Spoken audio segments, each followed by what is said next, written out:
What's going on, Black and Blue fan? Welcome to the Black and Blue Review, where we break down the good, the bad, and the ugly of police interaction videos to give you a better understanding what cops do or what they should be doing out there on the streets. My name is Dale, and I'm an actual police officer with over 25 years experience in California. I'm joined today, like every other Black and Blue Review, by a non-law enforcement member of the community to help us break down today's video. So let's welcome to the Black and Blue Review, my guy, Charles. What's happening, Charles? Hey. What's up? What's got a little fanfare there for you. There you go, man. Makes me feel good. What's going on? What's good with you?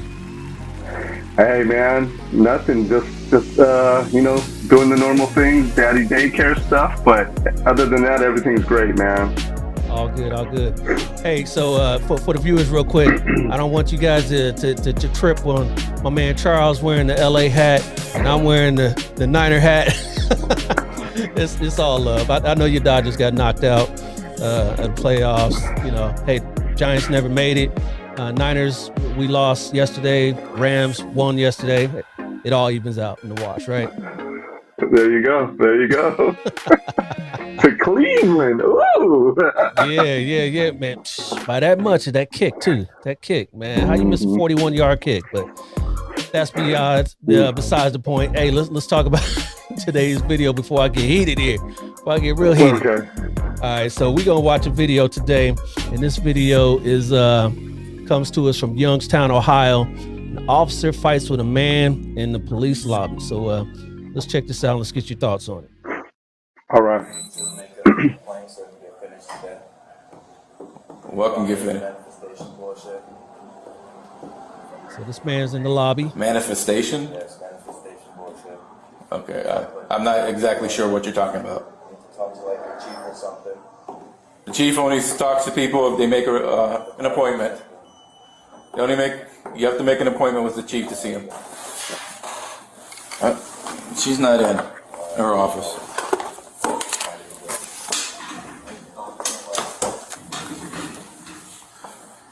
All right, so this man's in the lobby. He's talking to an officer behind the desk, and he wants to talk to the chief or somebody. And obviously you can't talk to the head of any organization just walking up like that. Whether it be McDonald's or whatever. So yeah, but everybody you need to talk to that you want to talk to are you have to make an appointment to see them. Well, that's the way it's going to be. You can say no all you want. Okay. I have someone who actually needs help. Can you have him? Sir, don't be difficult. Just there's no one that will talk to you. Probably will.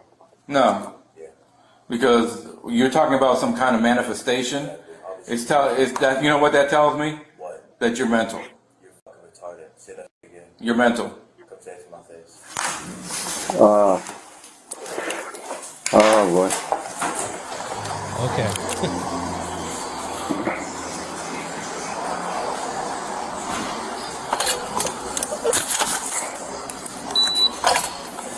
Right now, I just don't think that's professional to even get up and confront him like that. He should have stayed where he was. That's my thought right now. No doubt. Say it. You have to leave now, sir. Or what? You have to leave now, sir. Call someone right. I'm not calling anyone. Yeah, you have to leave. Why? Leave. Make me leave. Leave. Make me leave. Make you leave? Yeah. Make me leave. Make sure this is on. You have to leave, sir. Make me leave. Say that again. You called me retarded. Say that again. You're mental.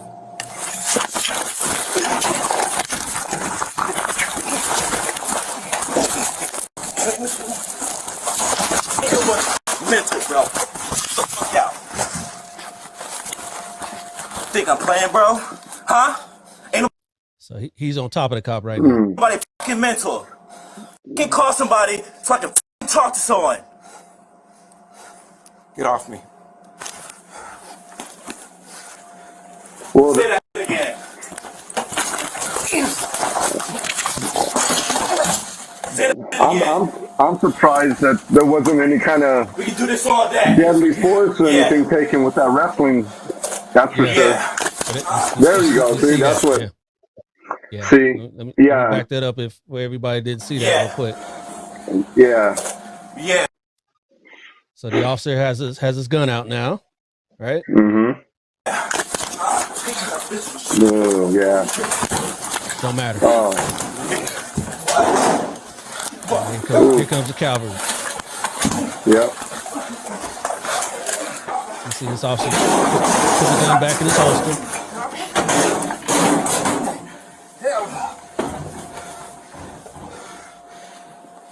Boy. Not today. Yeah. Y'all hear this out here? Yeah, he got lucky. Who is it, man? All right, so you saw the entirety of that video. What you think? Right. So from the professional standpoint of the police officer, right? I think he should have enough knowledge to know how to deal with someone like that person there, right? Like there was no reason for him to come from behind that desk. I personally don't think there was any reason. That could have been handled right from where he was at. And then moving forward and confronting, I think you're only escalating the situation, for that civilian to get riled up. That part. Yeah, yeah. So then once they got physical, I was thinking like, yeah, this isn't going to be good at all. You know what I mean? You're fighting with the cop, and then he was on top of the cop. And from what we've seen through the media, right? Me just thinking, I'm like, this isn't going to end well for this man, right? Right. But the cop, to me, he handled everything well. I mean, even with the risk of that young man taking his gun and possibly harming him, right, or threatening his life. No. Wait. You think he handled? I mean, he got himself into that physical confrontation, which we both say he shouldn't have in the first place, right? But the Right. physical confrontation itself, you think he handled well? I think he got his ass kicked. Well, no, I didn't say. I wasn't judging like who won. Now I'm saying he handled it well because he because he could have didn't handled. shoot. He didn't shoot. Oh, right. Or take or do whatever he had to do because like I would be. I'm putting myself in the officer's position. Me, I'm going to be worried about him getting my gun and possibly hurting me, right, harming me. Right. So that's why I was like, "Ooh, this dude's about to be in some trouble." And then with the fact of like you said, here comes the cavalry. Then I was like, "Ooh, this could go either way too," because they could see the fact that he's struggling with another officer with a gun, so they're going to do what they got to do to help protect him, right?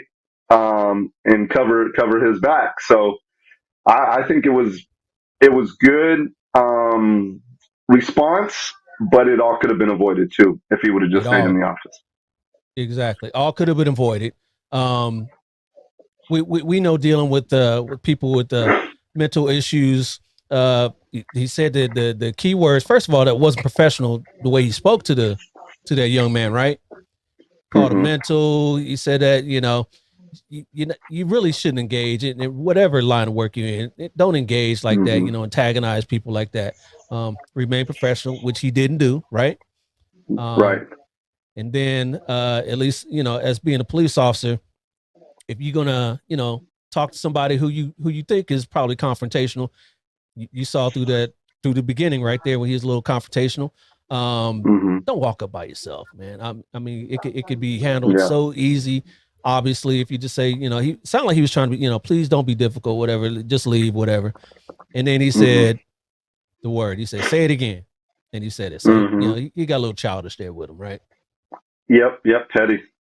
Yeah, petty. And then when it got physical, you could look at this officer right here. He's a little overweight, I would think, and he probably thought that just the weight of his badge would be enough to make this person back down. It's probably the reason why he's working the front desk. But right, yeah, he got handled, and like you said, it's lucky that he didn't shoot. But the fact that he had to bring out his gun in the first place, right. Yeah, I mean, there's other tools on your belt for somebody that's just fighting you that you can go to before you go to your gun, right?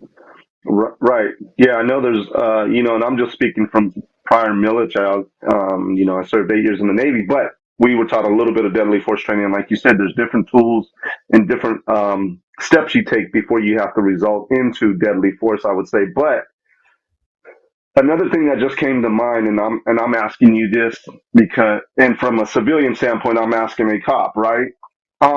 The location, not meaning the police station, but the state or the city, I don't know where that is. Do you feel that plays a factor? Because I mean, you're from a big town. There's a lot of action going down, right? LA, Yeah. all that. I think. Do you think the circumstances would be different? Because I'm not picking on anybody's state, but let's just say that's Wyoming, right? And they're just like, oh, the worst thing we have is a horse on the loose, Right. And Right. then this guy comes in, they're like, oh, like, do you feel that maybe that's a reason why they don't fear as much and don't respond? Could be. Could be. You know, okay, I've heard of Youngstown. I don't know how big they are, but I don't think that they're a terribly small town. But right, right. I think they're That's outside Ohio, of right? Columbus. Yeah, that's in Yeah, Ohio, and I think they're yeah, outside yeah, of yeah, Columbus, which is about 1 million yeah. people or so. So they Right. probably deal with their fair share Oh, yeah. of incidents. So, like I said, there's probably a reason why this officer is working the desk, and Mm-hmm. we lifetime fitness we call it. Try to stay in at least some sort of decent shape and stay up Right. on your physical skills and Mm-hmm. de-escalation. He didn't use his de-escalation, and then when things did escalate, he wasn't any good at that either. So Right. I say bad all the way around, all the way around. Yeah. Yeah. Yeah. Yeah, and I did pick up at the beginning. And I understand, and it's easier said than done. Um, um, to kind of give everybody a clean slate, right? Uh, and it seemed like he had frustration as soon as the guy said, "I want to speak to the chief." He kind of was abrasive towards him, right? Like he seemed like he was frustrated already. Didn't want to deal with that because I know there's people that come in the stations all the time. I need to talk to the watch commander. I want to talk to this. I understand that. I get that. But yeah, you got to give everybody a fair shake too. And I think he kind of started off kind of abrasive towards that young man too. Yeah, yeah. I mean, it happens in every line of work, any customer service. When you got Hmm. to deal with the public, you walk into, to a Kohl's store and say, "Hey, y'all want to speak Hmm. to your manager," and the employee there is just like, "Come on, man, I just started today." Yeah, right, right. I can understand that, but um, we're all working professionals, whatever line of work we're in, and I understand there comes a point where the customer is not always right, but Hmm. nonetheless, he could have handled that better and just, hey man, can you leave? And which it sounds like he was trying to do, but then he got antagonized, and then it just went up and up and up and up and up. So Hmm. yeah, Hmm. yeah, Yeah, it he could happens. use some. We're human. We're human. Yeah, right, right. So yeah, he could definitely use some personal skills training. Some because I'm just saying, like again, like you say, from customer service standpoint. And again, I'm like utilizing my degree of organizational management, leadership skills, and the way to de-escalate, of course, is keep your voice at a certain tone, repeat what the customer or the client is expressing of their concern, right? What's bothering them, and then let them know, like, hey, there's a solution. So he could have went to the point of saying, like, hey, man, let me get your name and your number. What's the issue? Let me write this down, and I'll make sure that the chief gets it for you, and we'll call you back, or someone will be in contact. It probably could have been that simple too, right? Yeah, just appease him. Yeah, yep, Mm-hmm. exactly. Just Mm-hmm. appease him. Or if you want to get petty, like you said earlier, look at this sign right there. It says "We'll be back." That's on the back side of it. All he had to do is just turn that over and close the window. We'll be back. I don't know. I'll be in my feelings if you do that to me, Dale. I'm not gonna lie. Like, hey man, are you shutting the door on my face? Do Oh, you just shut the what? yeah, yeah. Yeah, yeah, Nah, that probably would have made it even all the more worse. But anyways, yeah, it could have been handled a whole lot better for sure. yeah, yeah, for But sure, I'm for glad sure. I'm glad no one got seriously injured for real because yeah, I mean from what the media has shown us and things that usually I would have thought for sure it was going to turn out pretty bad for that guy. Absolutely, absolutely. All right, brother, man. Hey, man, I appreciate you coming on and helping me break down this video. And hey, man, I appreciate you. And tell everybody real quick about what you do as a VA employee. So you kind of got a little bit of experience in dealing with people like this young man here. Yeah, for sure, man. And before I forget, I just want to thank you for your service and being a hometown hero, my man. Oh, Um, appreciate you. you got it. So I work with the VA in dealing with veterans. We're taking the field that I'm in. We're taking more of a holistic approach for our veterans. Falls under basically like social work, but instead of saying what's the matter with you, we're asking the veteran what matters to you. So we're ensuring that we're helping them with like these 8 components of life is what we like to call it. Again, whether it be like recharging, which falls under like sleep, or needing better surroundings, and that can be something as simple as just like their home life, decluttering their house, whatever the case. We got coaches that'll work with them and devise a plan for them to make that better. Food and drink, dieting, getting in shape, right? We have so many resources. So it's just basically doing other things that matter to the veteran that can help their longevity aside from just giving them a pill and saying, hey, take this aspirin and go home. You know what I mean? There's more to it in life, as you and I both know, especially you. I mean, you got to recharge, brother. You got to rest. You got to have that right mind state. So same thing. We got these veterans out in the world that, came from being told what to do and how to be structured, and no one teaches us how to be a veteran. So we're there to assist them and help them make it through the, way of the real world. Good stuff. Good stuff, man. Good luck to you Mm-hmm. in that journey of that, and help as many people as you can, man. I appreciate you. Yeah, appreciate you too, brother. All right, man. Take care now. All right.